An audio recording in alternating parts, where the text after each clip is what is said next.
All right, guys, I'm here with my good friend Chancé. We met through a mutual friend. She's a singer-songwriter. She's a vocalist. She actually did the vocals for a track Lotus. What up, Chancé? How you doing? I'm good. I mean, it's Friday, so I'm gearing up to go out with some friends later tonight and hanging out with my dog. It's pretty good. Yeah, pretty. Yeah, that's awesome. This is a long time coming. We were trying to do this for months, but I'm finally glad we got to do this, and we're here now. Yes. I'm not gonna lie, Polly, I'm really nervous. I've never done an interview before. I mean, like I did like radio broadcasting, so I was on the other end of interviews, but I've never done them before, so this could be Hey, you got to do it sooner or later, and I'm glad we're doing it together. Like. interesting. Dude. So I just want to can you tell us like your story, like how you got started in music, like what's your goals, like just something a little bit about yourself so people know who you are. Yeah, so I grew up in Lockheed, Alberta. It's about like 2 hours southeast of Edmonton, Alberta. And I was interested in music at the age of 4, and I would always just kind of like sing in my car seat and stuff like that. But never really got the training up until I auditioned into MacEwan University. But up until then, it was just kind of singing to like sport events with my mom driving and, some school events here and there. Like, I think I sang, yeah, no, I did. I vaguely remember, but I sang the Canadian anthem at my grad. Mm, Um, that was interesting. that's pretty cool. Yeah, I had to have my friend come up with me because I was not sure if I could remember all the lyrics. Very nervous. And then it was like little talent shows here and there. But before MacEwan University, like when I turned 18, my mom just basically took me to like karaoke bars and like, she gave me some liquid courage. And then I would just go up and sing my heart out. And I started getting practice like performing that way. But ultimately, like growing up, like I didn't really have much of an interest in anything besides like sports and music, Mm. and didn't have the best reputation with going to classes. And the teachers would be like, "Oh, like you better focus and get this done so that you can get into whatever school." And and I would joke with them, and I would say. I'd be like, oh, don't worry, I'll be on the red carpet one day. And like, The I big always thought dreams. yeah, big dreams, but like I always kind of said it as a joke, so no one actually like really knew that like I wanted to pursue it and that I was serious about it. But then yeah, like I got into MacEwan, and then I had like my moments when I was like 19, 21. No, I was 21. That was when COVID started, so it's a little hazy. Um, and then I cried when I got in and went through it, and yeah, here I am now. So trying to put out EP and everything. Yeah, I know you got something, but you got some things coming. So I know you've been putting a lot of work, really a lot of work to create music. I don't think people realize that, like what goes through like songwriting, production, mixing and mastering, marketing, all that stuff. It's a lot of work. Yeah, 100%. Like I don't know, I didn't really understand how much work went into it up until I took the recording and production major.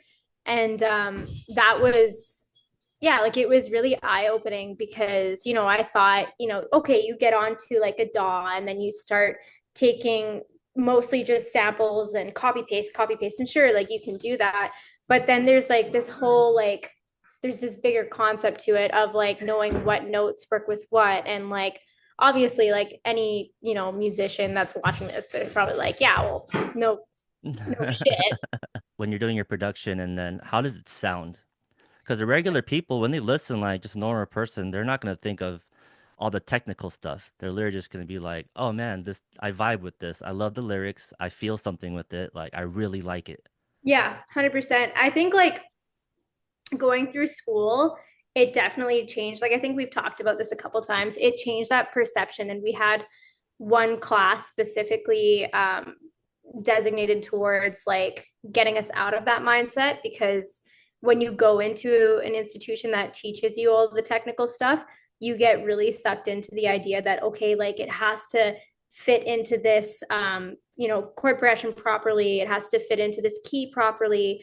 Mm. And then this one class, this one specific professor I had, basically his job was to teach us to think outside of the box and to not constantly, um, you know, do what Western music usually does. And that's like fit in a box, Yeah, you know? you know how they say you got to learn the rules before you break them. Yeah. That's Yeah, exactly what it that's is. exactly what it is. Yeah, that's 100%. exactly how I feel with it too. Like you learn all this stuff and it's like going from A to B, Yeah. but then you can go to A to D. It's like screw the other one, just like skip some steps and just get as long as you get to the final product, that's all that matters really, right? Yeah. Yep.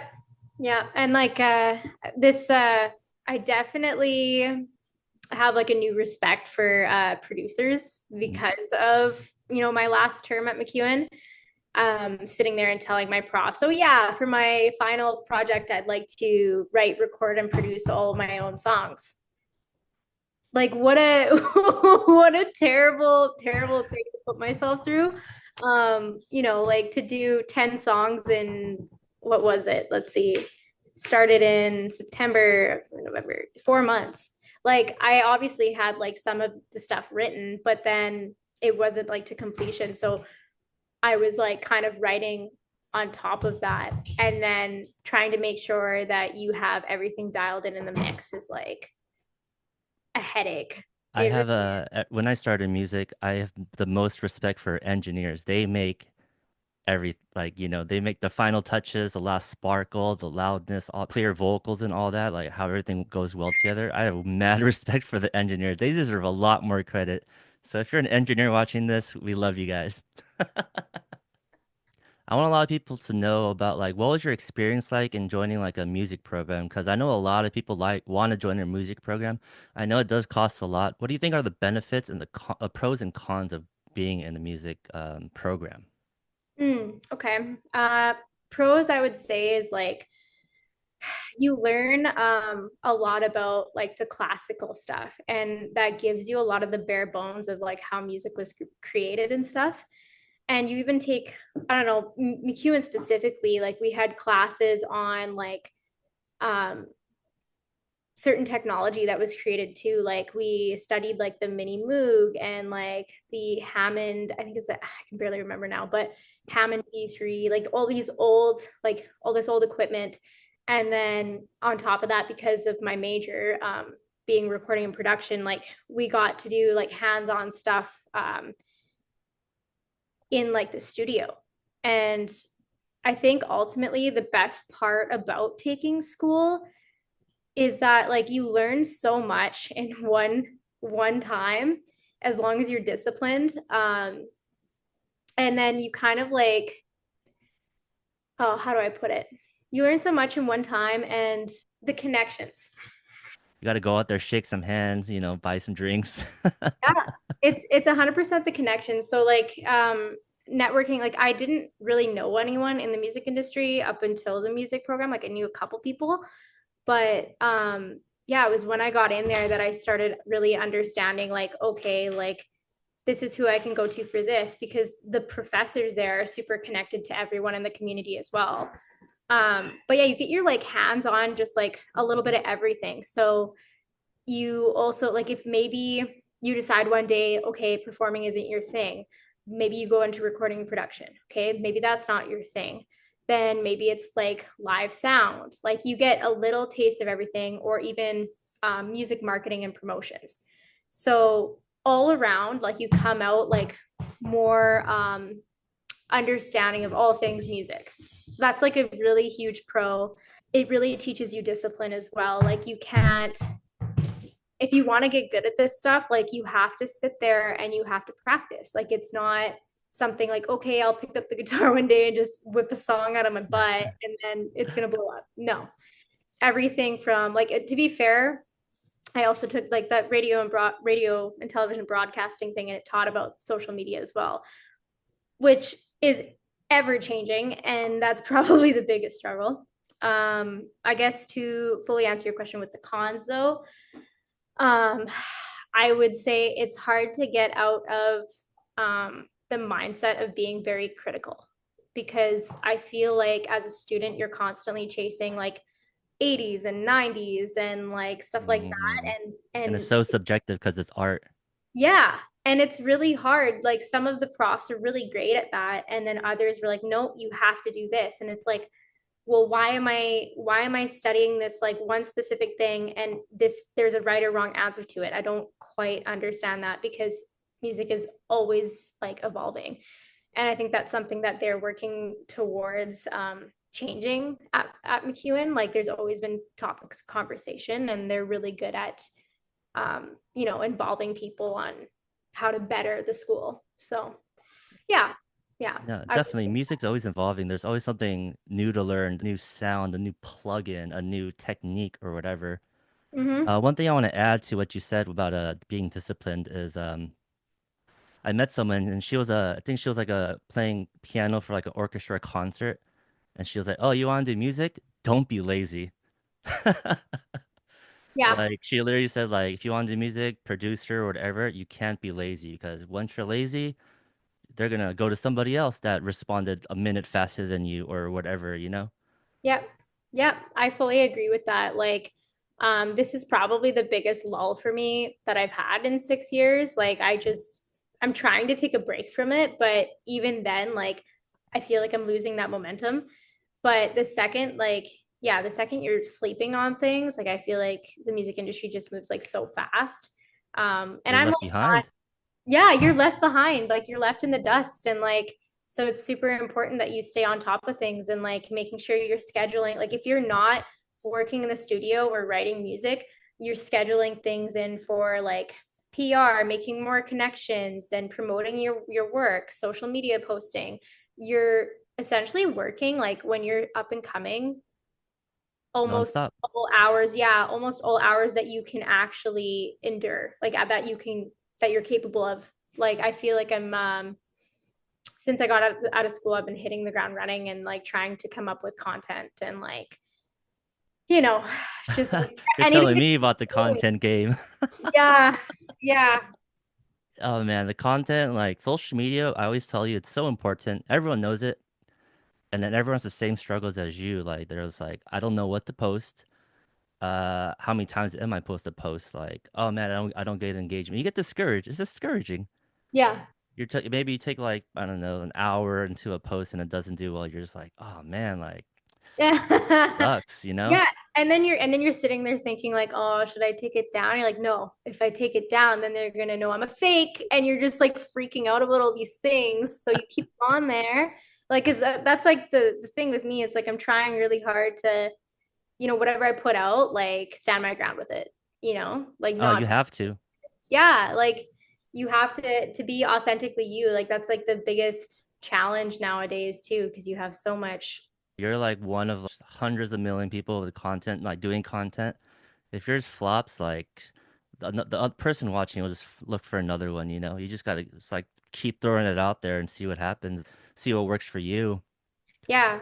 I feel like with the way society kind of is now, it's less I could be wrong. I don't know. I'm not an expert on this by any means, but from my perception of things, I feel like it's more of quantity over quality nowadays. And, I've had people like, peers in my family, they'll look at my videos and they'll be like, "Oh, well, it got this amount of likes because you didn't dress yourself up, you didn't put on makeup." And it's like, The outsider is telling you what they know. yeah. And then they're like, oh, like the aesthetic of the video, like the lighting's bad, this is bad. And I look at them and I'm like, okay, but I've spent hours on one singular video for it to only get 30 likes. Yeah. So as an artist, am I really focused? Like I can't be focused on like all of my hours dedicated to social media. So I feel like it's whatever you can put in, put it out there so that you can dedicate more time for like what you actually want to do. But yeah, that's just Yeah. my Social perspective. media does take time out and then it's a lot of work, but it's so important where like you got to put yourself out there. It's like a free platform. Everyone's on it. Like everyone has their phone on their hand like 24/7, you know? Yep. And I Yep. feel you, but like it takes so long for like to make a video and it doesn't do well. That is discouraging a little bit, but you just gotta think like, okay, that didn't work. Let me try something else. Let me Yeah. just try this. Oh, that didn't work. Let me try that. Lighting was bad. All right, let me put on some more lights. Yeah. and just try different things, but you just got to keep doing it. It's such a consistency thing. Hmm. It's like really the most consistent thing like you have to do to actually, get some type of engagement or momentum. That's the word. Yeah. And that's where I feel like it is quantity, right? Because like as long as you keep posting, right? Like it doesn't have to be, I don't know. You see half the videos that blow up on TikTok and Nonsense. they are complete nonsense. It's like And brain fart. yeah, and you sit there and you're watching it and you're like, that's like 5 seconds of my life I'm never gonna get back. Uh, It's fine, but it's like you see the people that really put in the work and the effort, and maybe I should be doing that, and maybe it'll pay off in the long run. yeah, be true to yourself. That's what I always think, oh man, if I just do something stupid, I'll go viral. How does that benefit my music career? Like they'll just be like, "Oh, you're the guy that did that stupid video." They're not gonna be like, "Paulie, like I love his music." Yeah, yeah, So you exactly. gotta think like factor in those ideas of like how people yeah, like how people see you, but in a way that like you want that for your music as an artist, as a producer, a engineer, anything like that. I posted a video on TikTok a couple years ago. I was waitressing at like a restaurant downtown, and downtown Edmonton, can get a little bit sus. So I'm walking, and at the time, I had like these long blonde extensions in, and like I had to be dressed up for the job. Hated it.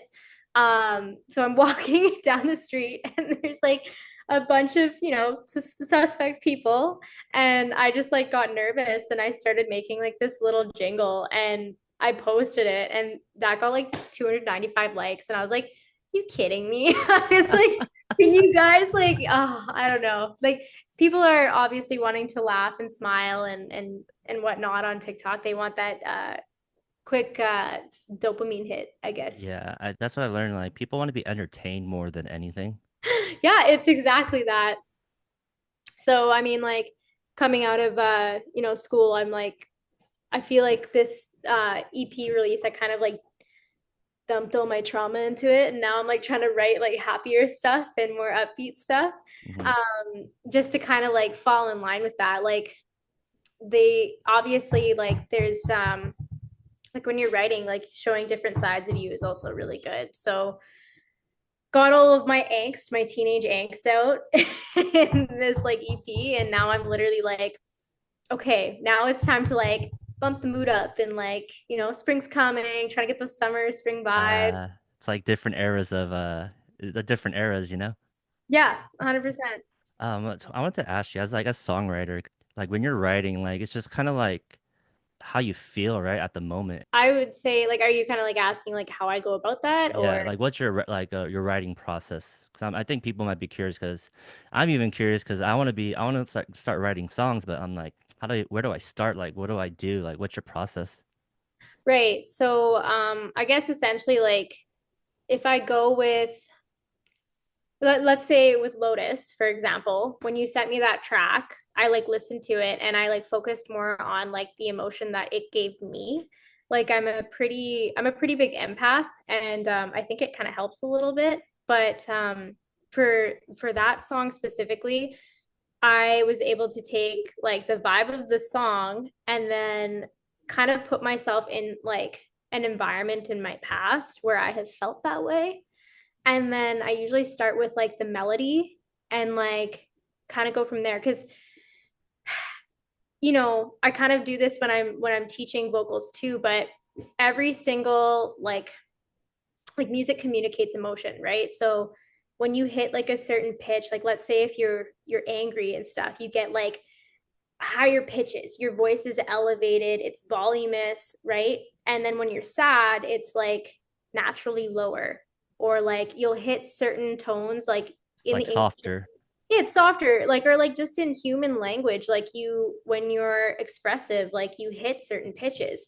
So I feel like when I'm writing, like I kind of apply those melodies into the song. Like it is completely based off of feeling. And then with that being said, I kind of like listen to like feel the melody, feel like everything. And then I don't know how to explain this part, but like words just sort of flow in, and like sometimes they fit and sometimes they don't. but like it'll go from whatever emotion I might be feeling to like maybe I want to write a storytelling song, to like, okay, this is what emotion this song makes me feel or this backing track makes me feel, and I go from there. But yeah, if it's like a sad song and I start to kind of like do longer notes and I want to create longing, okay, well like the story then becomes like usually about losing someone, trying to get them back, and like what words would I choose? Okay, like wishing, wanting more, like it's simple. And then it kind of, I guess, spider webs out from that. And then sometimes I'm like, okay, this word's too boring. What do I use instead of this? You know? But It's a whole process, huh?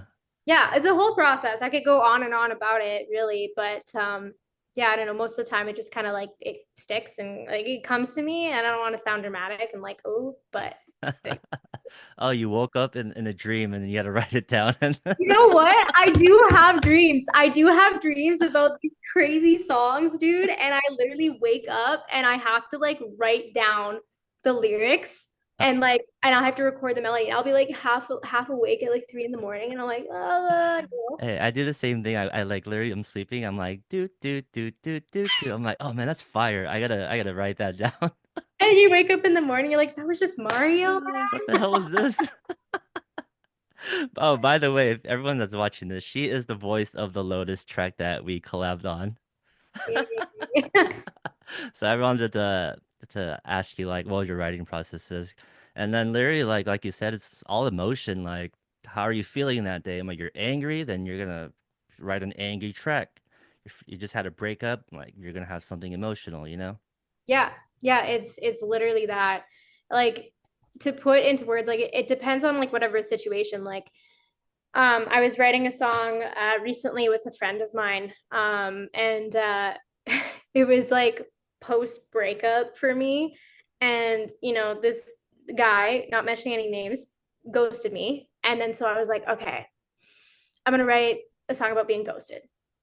Like it doesn't have to exactly be about like heartbreak. It's about like changing it ever so slightly so that you get a different story. Otherwise, no digs on Taylor Swift, but like otherwise you get like a heartbreak song or like, Dude, like I think heartbreak songs are like the number one style of songs because it's relatable. Everyone goes through it, and people like it. yeah, that's why she's literally number one. Like she's smart, man. She's Uh, so smart. Are you a Swiftie? I love her old stuff. I am not a diehard. I respect the crap out of her. I think that she's so wickedly smart and talented, but I like her old stuff. Hmm. Yeah. I'm more of like the country Taylor Swift. I love that. Okay. See, I'm not. My friend's a big Swiftie, and she's like a diehard Swiftie. Like she'll go to like Amsterdam to watch her show and stuff like that. I'm just like, Really? bro, like chill. Yeah, I don't know. I don't Yeah, know. but yeah, her fandom is crazy. I don't understand it really, but I like her. I know about her work ethic and like. Did you know like her label is like you need to go meet 15,000 fans or whatever. She literally went to a mall and then like performed and just met like 15,000 people or something. Maybe the number is 15,000 a little too much, but like she went out and did the work, which is Yeah. super important, you know?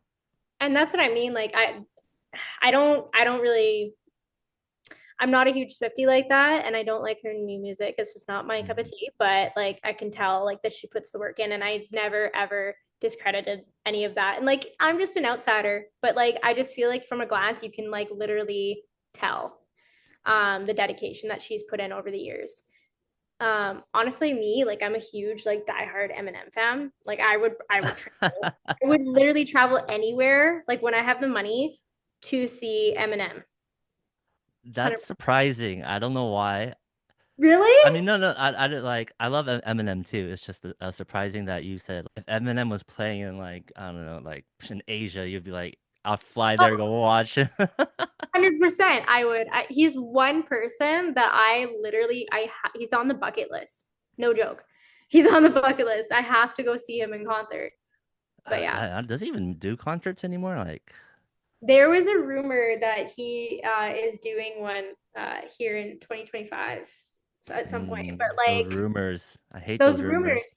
because I'm like, don't play me like that. Like I need to go see him. I was like rapping his music when I was 4 years old. Definitely too inappropriate for a 4 year old, but I was doing it. Oh man, wait, you're 4 years old when his music came out? Um, about that, yeah. Yeah, I feel kind of old now. Okay, anyways. What do you mean? I could talk more on Eminem. I honestly think that I think that when it comes to my writing and like my lyrics, they're you can't compare to Eminem ever, but I do think I was inspired by him at a young age. Like he's got so many like double entendres and like he's so His clever. wordplay is crazy. It's crazy. And like, listening to him from the age of 4 and all the way up to like 25, I constantly listen to his lyrics and like sometimes, when I have the time, like I'll like dissect it and I'll be like, oh shit. Cause I realize he roasted the hell out of someone. And like you don't really dive deep into that when you like first listen to a track. You're kind of like listening to the beat. And like sometimes when he's like rapping wickedly fast, you're like, okay, I can't understand what he's saying. But then Ooh, you but then you read it and you're like, oh my okay. God, that was fire. So when you listen to music, are you more of a person that listens to the lyrics first or the beat first? Because I know you're a singer, so you're a singer first. For me as a producer, I'm always listening to the beat first. Mm. So what is your take on that? Because I know everyone's different. Okay, so I would say it's a good like half and half. Like it depends on the genre. It really does. Like if it's EDM, like it really depends on like the beat for me, the beat Mm, and the bass. And then I would say like country, country music, it depends on the lyrics a lot, the sound of the guitar. Um, but like all in all, I would say like lyrics and like rhyme scheme. Like that's what I'm most like attuned to. yeah, you're definitely a singer-songwriter for at first.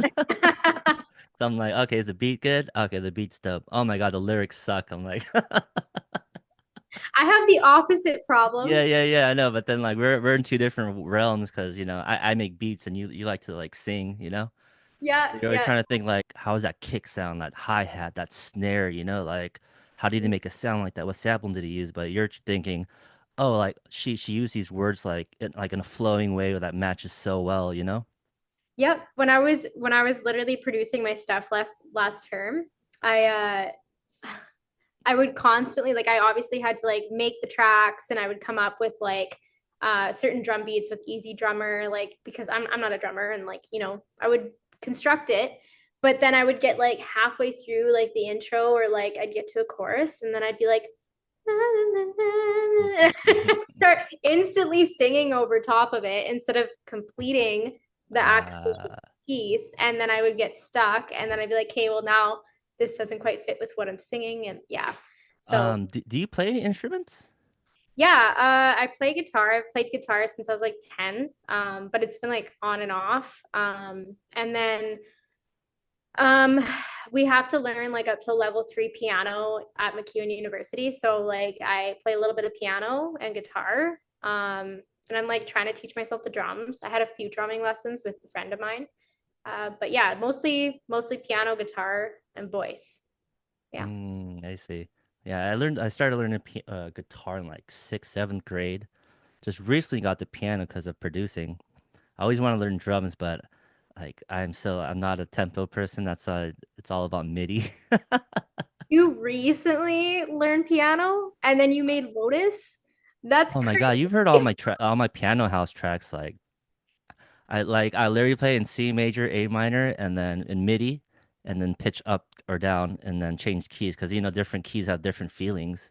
Yeah. But like, with Lotus, I literally just played it like randomly and then just fixed it into MIDI. Yeah, well, it sounds pretty legit. Like you Yeah, people sound get like you've been playing surprised. piano for years, dude. Like when you sent me that, I was like, oh my God, pop off. Like, what the hell? Yeah, well, I always send you instrumentals. Yeah. Do you like writing to instrumentals though? Because I think it gives like a bigger idea of what the vibe is. Because if you're just writing lyrics, then then you kind of have to kind of think of the instrumental off of lyrics, other than thinking of the vocals with the instrumental. You know what I'm saying? Yeah, like yeah, I see what you're saying. Like so obviously like if it's a sadder song, like you can't write like happy like lyrics to it. Well, you can, but like it all depends. Like it has to match the vibe. So I guess ultimately like, when it comes to my own writing, I start with a melody first. I really got into that habit, which didn't help a lot. So then I changed it a little bit to coming up with a chord progression and then putting a melody over top. So first it's the mood, then it's the chord progression, and then I write my lyrics. But Mm. ultimately, I do prefer having an instrumental sent to me. And then whenever I'm in that mood that fits the instrumental, that's when I write on it. All right, I want to talk about the benefits of collaboration. I know we collabed on a track, and thanks to Alex. If you're watching this, Alex, I know you will. You're the one that connected us. Shout out Alex. Shout out Alex. Like I haven't talked to him in a minute, but I remember just like messaging him, like, just making friends, And then I don't think he even told me. He was just like, I think you messaged me. I forgot what happened. He messaged me and sent me your Instagram. And I think like at the time, like you were like looking for artists to sing on your stuff. And so I had your Instagram for probably about like must have been like a year, maybe. A And then I just year. like probably about a year. And then I like didn't message you until I had time Oh from yeah, school. you were busy with school. Dude, you have like 7 courses a term. They're crazy there. It's like full like workload almost. It's like a No. job. It is. It's like a full-time job and you don't slow down until about like third year, maybe. But I got lucky because I like fast tracked since my other program like had some transfer classes that transferred over. But yeah, busy. When we collaborated, we made that song in like 3, 4 days. Yeah. Yeah, it was pretty epic. But, like literally, like I think I sent you an instrumental. You're like, oh, what's up? I'm Chancé, like da da da da. Like, do you have any instrumentals? I think I sent you like three. You're like, oh, I like this one, and you're like, oh, this sounds really fucking good. Let me write to it. You wrote to it in a day, I think, Yeah. and then you send it back to me, and I was like, oh my God, I fucking love this. Like, let me work. I went to work real quick.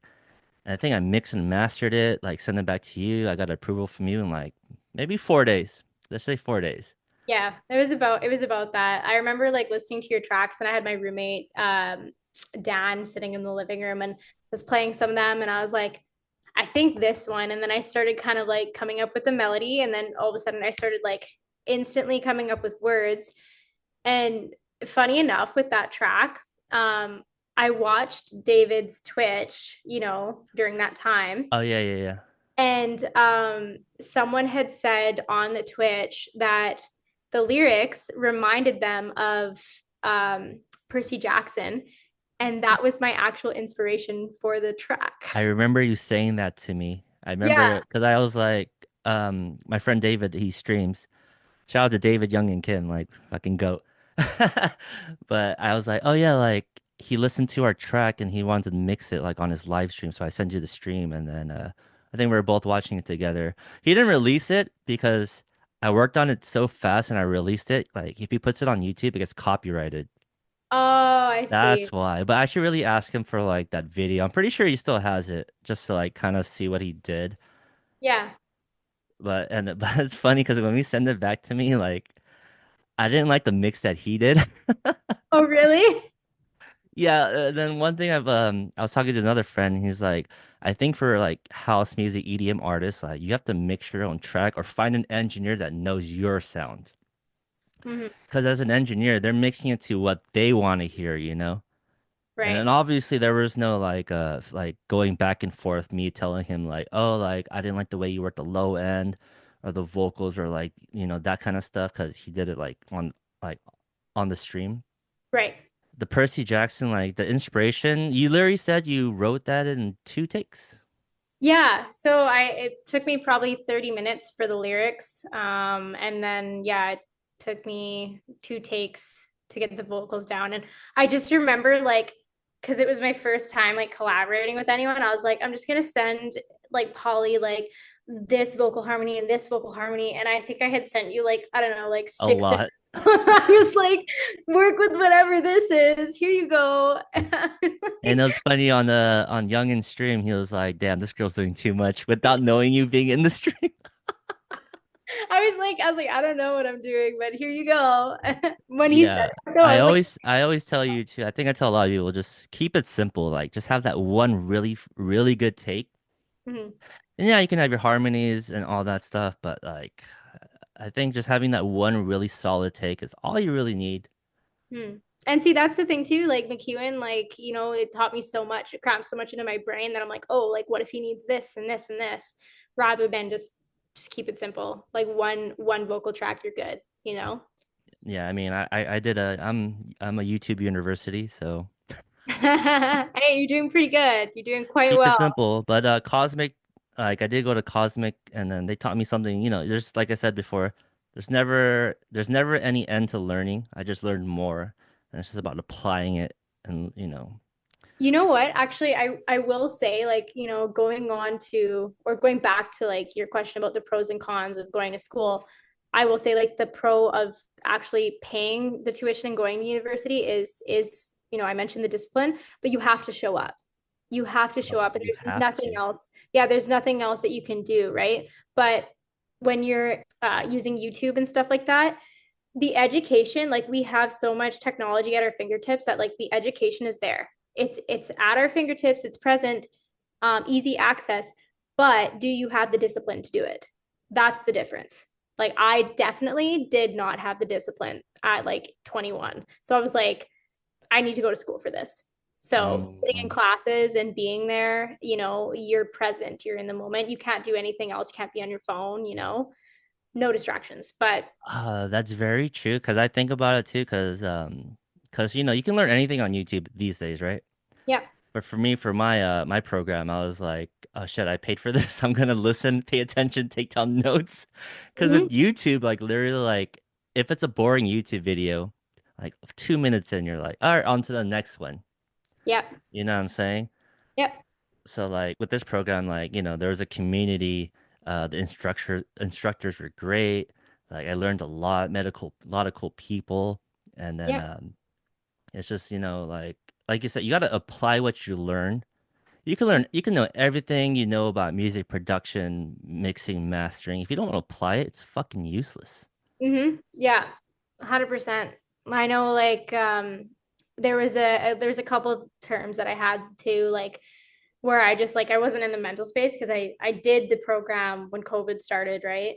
So some of the information that I got during that time, because I had to teach myself online school, in one ear out the other, right? Listening to the online lectures and stuff. And then I wasn't able to apply myself with it. But the second we got in person, like that's when I started really like my grades. Like I felt like I was actually taking things in more. I shouldn't say my grades, but the grades, they were that of a musician, I guess. Subjective, right? It is super subjective. Even like online learning, it's I'm more talking about YouTube. Mhm. Like I said before, there's like 20 different ways of doing compression that you're Yeah, taught. Which one's right, you know? And yeah. as a beginner, you don't know. You're just like, oh man, I'm just trying to learn compression, but like 20 people are telling me different things. What I've learned to kind of deal with is okay, there's 20 different ways to do something. Try all 20 different ways and see what works for you. That's a good point. That's a Yeah. very good point. Because there's like we said before, there's no wrong or right way to do things. It's just whatever works for you. Hmm. And then every time ever since I started social media, I've been like a comment guy. Like I go to the comments just to read what the other people say, and everyone just has an opinion, like, oh, you got to do this, you got to do that. This is the right way. You're wrong. I'm like, okay, but in the end, like, how does it sound? Like, oh, it has a million streams. Like, who cares how they did it? But they got there. Yep. Yep. They got to the end results. The end result is literally like how it sounds. Okay, so Lotus was your first collaboration with somebody, and then I'm happy it was with me. Like, Me too, Like, dude. Me too. yeah, no, really. I think, dude, I mean, I mean, it's not a million plays, but I'm glad a lot of people got to listen to it, and a lot of people do love it. Yeah. Like, I seriously, like, I don't need a million streams. I mean, that'll be nice, but if 100 people listen to my song, that they'd be like, oh man, I fucking love this. Like, it sounds good.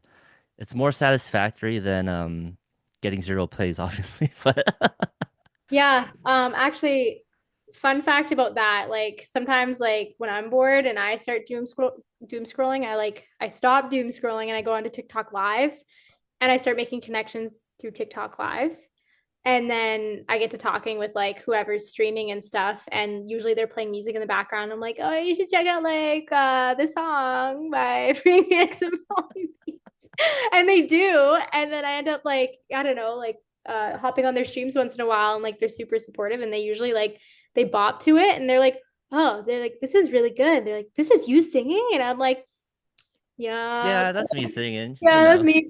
It goes undetected because I changed my name to Itsnuthun, right? So Uh, they just think it's like, and that wasn't like a ploy or anything. It was just like, I'm still trying to promote Lotus, but yeah. obviously it's like a rebrand. But yeah, that's my little fun fact for that. Yeah, but the collaboration part is like it's really hard because I know we talked about this before where you're like because I know you're more like an alternative girl. Yeah. Here in Edmonton, I find it to be like, again, this is just my perspective on things, but I find it to be very like jazz based, especially the music program. Really? It's like jazz and classical kind of vibe. I did not But, know that. but that's mostly like the music program, right? And like, I don't know, I guess those are most of my connections. And it was jazz contemporary like school. It was a jazz Mm. contemporary school. And then like if you go outside of the music program, then you get like more alternative and rock bands and stuff like that. So it's just about like venturing outside of that. Um, but I would say like, yeah, collaborating and finding the right fit is one of the biggest struggles that I have, but it's no different. And I'm going to compare it to dating. It's Go for no, it. I'm pretty it's, sure people could relate. it's no different to dating. Like you have to find like the people that click with you, that see like the same kind of like end vision or end goal with like whatever you're writing. And sometimes like people's music taste is more one way, or like just like I guess in dating, like maybe their likes and interests are, more outdoorsy, that's, and that to me is like, oh, more folk style music, or so I don't know, I compare it to dating for sure, which is also a struggle. I feel you like the dating part is like in music, a collaboration. It's like finding the right fit, same interests, Yeah. which is kind of weird because I'm a house producer, and then you you did alternative music, and then you're like, I'm down to collab, and then we made a fire track. I'm like, it just works out. Maybe And that opposites was attract. I my, don't know. yeah, there we go. Dude. But I Yeah, think I in like the how we end, right it's there. That was, like when collabing, it's not really about like, oh, you make house music, I make house music. Like, oh, it's gonna work out. It's more yeah. about like what's your vibe, like what are you into, like I think that's I'm kind of learning. I'm trying to work in more as songwriters. It's not just like literally walk in the studio, be like, all right, put down vocals. Oh, how was your day? Like, what are you into? Like, are you okay? Like, did something happen to you? Oh, and then they can be like, oh, I'm not. I just had a breakup. Let's just say. I'm like, oh, like you're in that kind of mood. Well, I wouldn't say that, but in my head, I'd be like, oh, like okay, she's just going through a breakup. Maybe she wants to go to like something soft, like kind of what you said, soft tone, like very chill vibes. Yeah. I think what it's called is reading the room. Yeah. Yeah. Reading the room. Actually, I'm gonna always, quote some of my profs at McEwen because I look up to them. Yeah, dude, I can quote my teachers all day. Yeah, and one of my profs, I believe it was Paul. He was my recording and production prof, and he had said that when you collaborate, it was either him or John, and they said like when you collaborate, it has to be like a hangout, like even like the studio, being in the studio and recording, it has to be a hangout. It's a And vibe. Yeah, and so like in the studio, we'd be setting up mics and stuff and getting ready to record whatever artist or band, and Paul would be in there turning on the lamps and shutting the lights off. Lighting And, candles. and yeah, yeah, basically, creating the ambiance and Yeah, everything, yeah, yeah.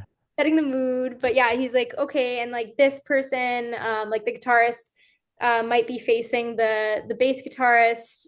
They all have to be facing each other or see able to see each other so that they can gel together essentially, right? It's all a big hangout. I guess like part of the reasons I'm really happy I chose this industry because like it makes the struggle of everything worthwhile because you get to just like kick back, at some points in the job. No, I 100% agree. Like, would you say you're an introvert or outrovert? I'm kind of curious. Ooh, this is a really good question. I ask myself this every day. Because I'm an introvert. I am an introvert. Like, I'm always at home. I like staying at home. But, when I do go out, have to meet somebody, I'll do it. Because, it's like, it became more fun as I did it more, like going out to meet people and just like, hey, what's up? Man, it's probably nice to meet you. Like, vibing with somebody. Getting And into, yeah, yeah, I totally get what you're saying. I think when I was younger, I was an awkward kid up until high school because, I'm still awkward. I'm still like an awkward person, but like I kind of do like it's kind of weird because I people don't know that I'm sometimes doing the awkwardness on purpose as like a bit of a gimmick. Like an And icebreaker type of thing. yeah, like an icebreaker thing, or like I'll do like a little bit where I'm just like I'm purposely awkward and I'll make the room uncomfortable because it's funny. And then people will look at me and they'll be like, does she have social skills? Or like, I'm like, yes, obviously I know that was not the right thing to say, but I did it But anyway. I feel like you test the waters. Let's say you did that and one person responds and you're like, that's the person I want to hang out with. Exactly, exactly. I kind of like relate to this. I like throwing up a flag. Like, let's say on my stories, I'll throw up a flag of saying, like baseball. Like, I just did one yesterday. Like, I'm watching the Dodger game, It just Yeah. throws a flag up saying, like, oh, he likes the Dodgers. I like the Dodgers. Maybe I want to connect with them or something, like build a connection. So when you're awkward and someone else is awkward and they know that they see it, they're like, oh, like, I get what you're doing. And you're like, oh, like, I want to hang out with you. Yeah. You No, get what I'm I saying? 100%. Okay, Yeah. so my one of my closest friends, one of my best friends, right now, she when I met her, when I started getting to know her, we were in a group setting and we're hanging out by like a fire, and mutual friends of ours got into a motorcycling accident and had Mm. like let us know and stuff. And so we're all kind of talking about it and concerned, and I hadn't heard anything back. So I was like, oh, did you hear from so and so? Like, are they okay? And she deadpans me and she goes, they're both in a coma. And I was like, what? She's like, I'm just fucking with you. And I'm like, that's messed up. But like That's the messed up. second, that's so messed up. But like she played it off so well that I was like, okay, this bitch, yeah, I'm probably gonna hang out with her more. And I did. So it's like now we kind of like we fuck with each other. We literally will mess with each other and like just kill ourselves laughing when we pull it off. A little bit messed up, but it's fine, right? It's cool. I mean, that's what they say. Like the people that you joke around with and like just fuck around or whatever. Like those are your like close friends. Yeah. Like don't take it too seriously. Like I'm just fucking with you. Yeah. Oh, you should. I wish I could like show how she deadpanned people and said that. And I was like just appalled. But certain things like that. But I would say like when I was younger, I was actually awkward, right? Because you're like growing up and it's kind of like Yeah, you're growing up. You're trying to find yourself. You really don't know like who you are yet. yeah, and like your body's growing in different ways, and like you know what I mean. Like I was just like I was such a scrawny kid growing up, and I just felt awkward with all like the changes and everything. Like probably more specifically in junior high, especially because I went from my like small school. It shut down. It was from grades 1 to 9. Um, in like this little village, right? And then went to a bigger school. Our graduating class was 54 people. But Oh that, wow. yeah. So basically, going from that to a bigger school like that, I went from being very like in my shell once I transitioned over to almost being over the top extroverted because I feel like that's when I should have had a clue that I had ADHD. I was like masking or something, but then now like coming out of all those social interactions, I'm like playing video games on Twitch every day, Mhm. like kind of just coming back into like my introversion. So I would say like it's a good split. It's a good bit of. So you're like an ambivert. That's literally like, Is that a word? yeah, ambivert is literally like you're a little bit introverted, but you're extroverted, so you're like right in the middle. Oh, okay. And you I know, learned. it's fun. Like it's funny. We're talking about this because a lot of people that I do meet that do music, I want to say about like 75, 80% are definitely introverted to an extent. They literally just like staying home, making music like all day, all night. If you want to like excel in this industry, you got, like I said before, you got to shake some hands. You got to go out. And Yeah. that's what I'm learning now because I made a good amount of friends online, like sending a DM, an email. But Hmm. then that face-to-face interaction that's when it's real. Yeah. Yeah. I wholeheartedly agree with that. I wish people were more like that. We're all kind of like stuck on our phones and stuff now. Obviously with you and I, it's a bit of a distance issue, but you know. Oh man, everyone that I meet, it's not from LA. That's cool that you're like going out. I'm gonna shout out. Actually, I'm gonna shout this person out. My friend Ariel that I met through Cosmic Academy. We actually met up last week at just another event that another Cosmic alumni was playing at. We meeting for the first time, and then it felt really good. Like I got to know the person more, and he's gonna be on the next interview podcast, whatever this is going right now. Like the space to like give new artists. So yeah, hopefully you'll watch it. I know you'll watch it. Oh, 100%. Forgot if my instructor said this, but there's a person in their mom's basement making the best music you've never heard, but the fact that they didn't put this stuff out there, like they're not going to go where they're just gonna be in their mom's basement making music. But you got to put yourself out there, meet people, and you never know who you're gonna meet. That's actually, it's really funny that you say that because my friends have been like on my ass about putting my stuff out there. And I've been like, no, it's not ready. It's not ready. Uh, I can't do then it. how did we put our track out so fast? I know, like after like I shout out to all my friends. Like they've been super supportive and pushing me and I love them to death. Like honestly, I really appreciate them, especially like my roommate and friend Dan. I've been friends with him since I was like 15 and Cassie, like they constantly are telling me just put it out. Just put it out. You You you don't you you don't need know. friends like that literally push you. Yeah. That's a good thing because I mean I don't really have anyone pushing me, but my mentality. I'm like I'm gonna fucking do it no You're a matter go-getter what. I'm anyway. like I'm gonna do it no matter what.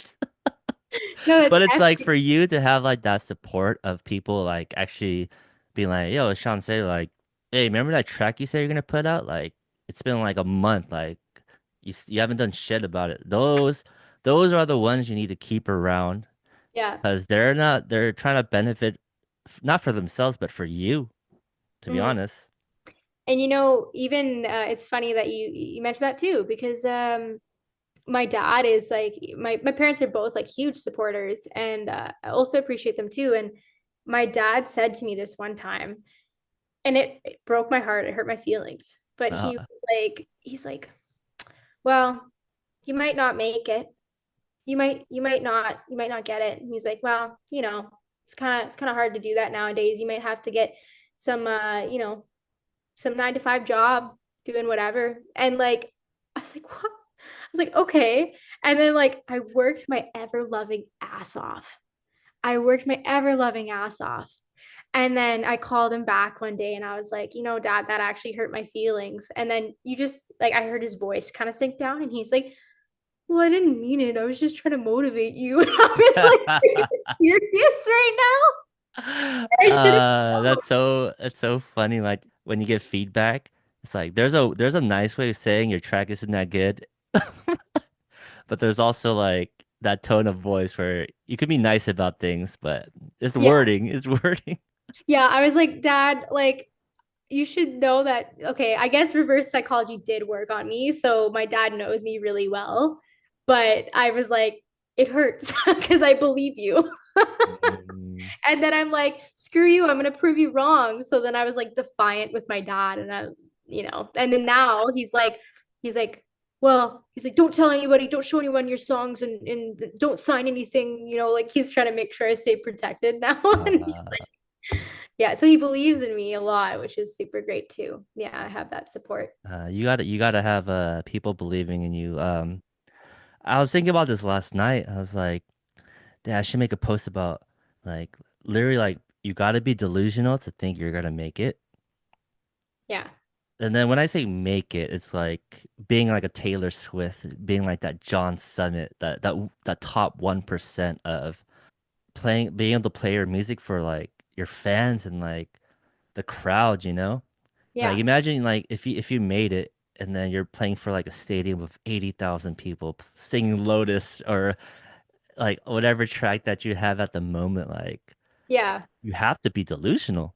Yeah. Yeah.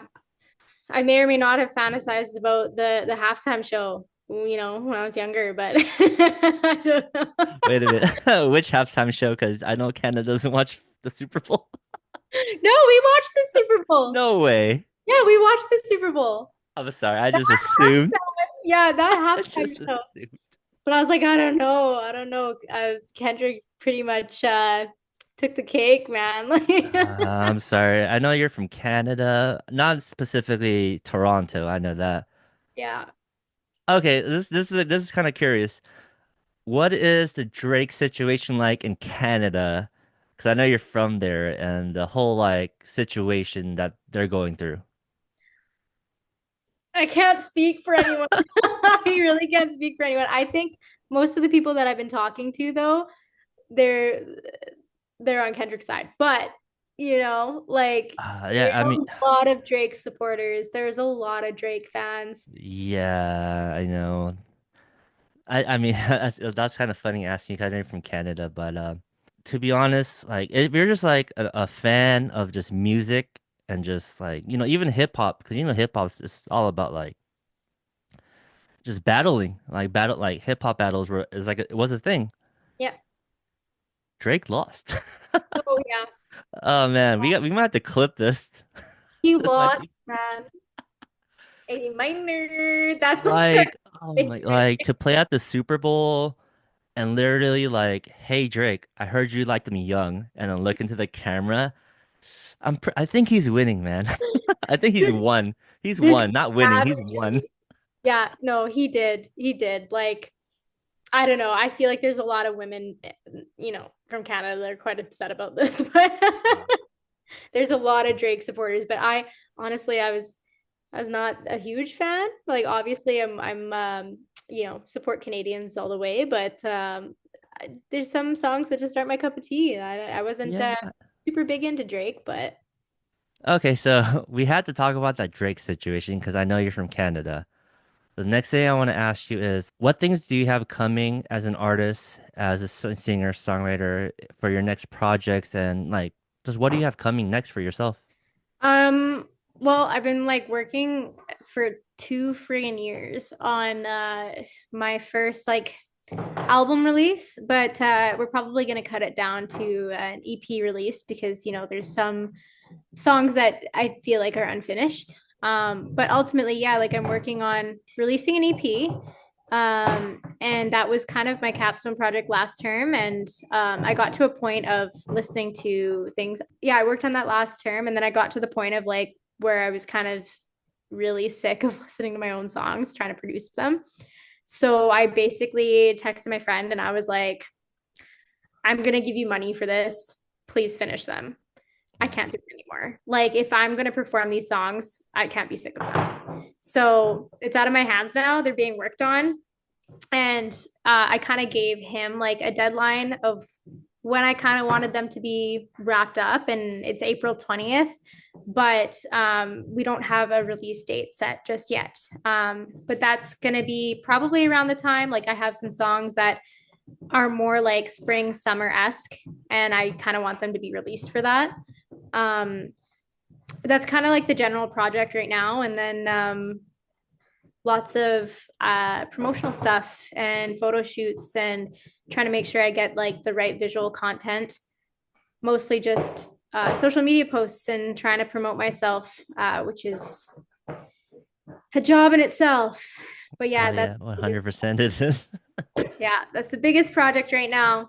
I actually just got word back from him because he's still in the program, and one of our profs was listening to it, and his classmates was listening to one of his mix downs for the EP, and they were like, I guess the prof had said, "Fuck yeah!" I was like, "Nice."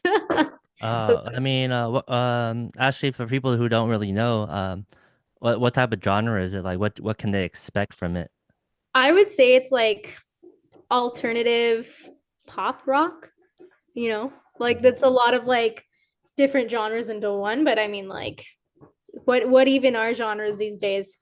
But I would mostly say like alternative kind of pop. Yeah, it's funny because that's what I grew up on. Really? Like growing up, I was into a lot of the Blink 182, Taking Back Sundays, Yes. that type of stuff. So like, it's very familiar with me. Mhm. And I know like we have a track, well, that you sang on that was like a piano house mix, a piano house track. So like people who are into like alternative and all that, I'm super excited to hear it whenever it's done. I know that shit takes time, but I'm excited to hear it because I know you have a voice. I'm super excited for it because it's been a long time coming, and you know, I've always wanted to release my stuff. Like our song was my first release under Freeing Phoenix. Obviously I did a rebrand with my name, and I decided to go with Itsnuthun because it's a play on my last name, which is Snuthun, and I like the modesty of it, you know. I just feel like overall, I like to stay humble as much as I can. You always gotta stay humble. Yeah, like you know, I look back at where I was 10 years ago, and I'm like, okay, yeah, I've definitely progressed, but I'm not going to be, you know, up here with my head up my ass thinking I'm like the best artist. I'm not, but Oh, growing for sure. everyone's always growing. Stay humble. Like no one wants to work with an asshole. That's what they say. You know what I Yeah. mean? No, thank you. No, thank you. I've worked with a couple of those and it's not fun. So I try not to be that myself. No, that's super awesome. I'm super excited to hear your new EP. So you don't really have a release date yet because it's still in the process. Still in the process. I'm really, really hoping and betting for at least the summer. At least Okay, the summer. Um, yeah, the thing is, like, there's a point at which you got to say, fuck it, put it it's out. done, right? Done, right? You can only work on something so much before, you know, if you're an artist that paints, right? You put one too many brush strokes on it, or, you know, you mess the whole thing up. So simplicity, right? Like, don't overthink it, put it out. So I'm getting to that point where I'm like, okay, it's time. Just release it, and then I'll progress from there. The whole simplicity is key thing. I really take that to heart because in the beginning, I would work on a track for like days, weeks, right? I'm Mhm. like, wow, I literally just put down the snare zero point 0.5 dB in the mix. Yeah. Who the hell is gonna notice that? Yeah. Right. You gotta kind of think, who are you catering to music? Like, am I trying to impress a bunch of producers and engineers? Because all of them have 10, you ask 10 engineers their opinion, you get 10 different answers. Yeah. You ask 10 regular people about your song, they'll be like, it's good or it's bad. Mm-hmm. Mm-hmm. So like the overthinking part, I really want people to know that don't overthink things. Just if it sounds good, and then as an artist, you love it, is how you want to express yourself, Yeah. then that's all that matters. Yeah. I think that the two songs specifically on the EP, Bad Bitch and Last Call, are very much so uh catering to that, I guess. Catering to the I did this song to the best of my ability and I like it, so that's what it is. You know what I mean? Hopefully other people like it. You gotta market it, Fucking dude. like it. So I fucking like it, so y'all are gonna like it too. Yeah.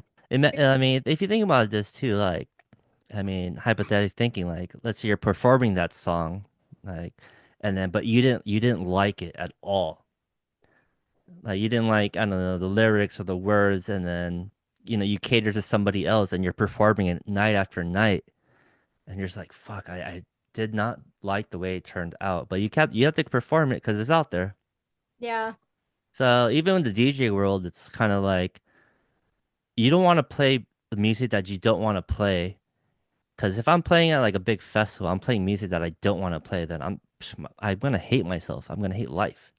Yeah. So I think it's best to stay true to yourself and do what you want to do and what you like. And people will follow if they're fans, but don't overthink things like to satisfy other people. Hmm.